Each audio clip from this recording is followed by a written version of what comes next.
Hey folks, it's Spitz with Pixels and Pills at the EDTC Revolutions Conference in Washington, D.C. It's my pleasure. I've got John Mangano, who's VP of the Healthcare Vertical from ComScore, and he shared some interesting insights in terms of what ComScore is doing in terms of data metrics and analytics. And the one takeaway that I had from your presentation too is we interviewed Todd Park from the Obama administration, who was with the HHS, and he's a big advocate of open data, which is really there's a mountain, a treasure trove of accessible information related to patient care, patient treatment, and the like. And the idea is to access this information, to analyze it, and to integrate it in meaningful ways in everything from research and development to helping patients and improving outcomes. Now, I know you discussed data in all of its various forms, so I'm wondering, just as a launching point, your feelings about that initiative on a high level, how ComScore kind of plays a part in it in its own way, and what that ultimately means in terms of some of your actions and deliverable. Sure. Well, Todd Park's vision is right on, and it's just the right time for that type of activity because as a country, we're starting to really get our data in a digital form. And when you have digital data, you have the ability to see things in so many ways. You can cut the data and build the volume of data. So, I think the concerns people have is always about the privacy, but if you can understand that your privacy will be protected and it's all anonymized, the idea of having 100,000 patients who are suffering from high cholesterol and knowing everything that they're treating, other comorbids with that, and starting to say, okay, we've got trends of these 100,000 people who are doing this one particular activity or this one particular treatment, they are starting to do something a little different. And those who have been treated with this drug and in combination with another therapy are more successful. The outcome for everyone and the knowledge that we all have is much greater. And this is in comparison to what we would have 10 years ago, which would be either a clinical test of 1,000 people or just what a physician sees with his own patients, which is, minuscule in comparison. Absolutely, and there's the broader hope that you have all this information that's accessible, and then there's a question of what you actually do with that information into actionable results that hopefully overcome some of the obstacles of privacy and all that. If we take a look at it like that, what are some discrete things, tactical things that ComScore is doing right now to, in a sense, access some of this information and then translate it into real benefits ultimately for our end user, which is the patient? So when you look at where ComScore was born out of, it was really the growth of the internet. So we track what people do online in a panel environment where we have full permission to do that and view how they are actually researching their health conditions and specific health conditions.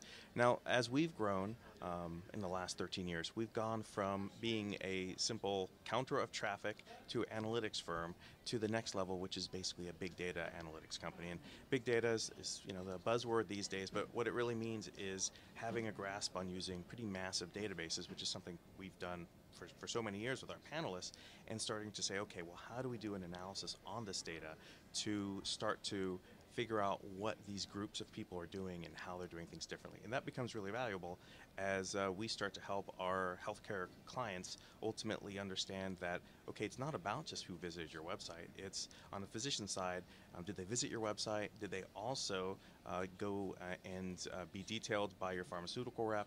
And what do they do in their hospital environment? And we can combine all that data to give you the fullest picture of that. Absolutely, and it's intriguing to see that the data we have now, even though it's in the petabytes of information, is nothing compared to what the potential is. Now with mobile health, with the idea of biometrics and the quantified self, that you're eliminating the boundary between measuring the person and the person being measured. It's amazing the amount of data that will imminently become accessible. How does that kind of factor into your bigger vision? It's not just about web metrics, it's not just about mobile engagement, but it's potentially about the mobile health continuum of the human body related in ways that we can't even really anticipate. Well, and that's the most extraordinary part of it all, because now people measure themselves. When you look at what even an electronic medical record has, it will tell you what their vitals are, what their, ultimately what was measured at that doctor at the period of time where they're being measured, but that's a point in time. You add in the fact that a glucose meter or a blood pressure meter can actually share your daily statistics, or even more frequently than daily, to that database, and your doctor can do so much more with that information. Now you add in the fact that your shoe Nike has a product that does this already, can actually identify how much you exercise. Absolutely. And you throw all that together with using your iPhone to identify specifically what you're eating, and all of a sudden you can take a database of potentially 1 million people and see, and again, it's not about the individual, it's about the mass as a whole, and saying, wow, of the 1 million people in this database, X% maybe ate a certain type of food who were on this type of treatment, who reacted differently, and you can start to see trends that are so minute that you'd never catch any other way. Yeah, it's just fascinating. And along that line, what's in it? We see trajectory toward mobile health, the quantified self. What about ComScore? You've evolved from nuts and bolts analytics and metrics, right, of just website engagement and the like, now to insight mining and true engagement, and now into the open data stream and everything that can result in. What do you think the next step is?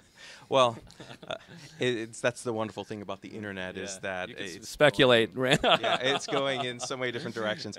I would say, the key piece when you look at the mobile world is less about the devices. It's all about the connection that mobile device provides to a bigger network of information. So, it used to be, wow, your phone can do your email. Now you're going to be doing stuff where your phone is literally just the modem, to go back 20 years in terminology. That's going to connect you, and it's your Fitbit that just is automatically going to send that information, or your glucose meter.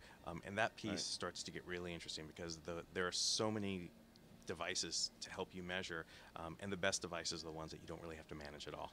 Absolutely. John Mangiano over here at EDTC Revolutions, Washington, D.C. 2012, talking about the future of big data. Spits out. Thank you.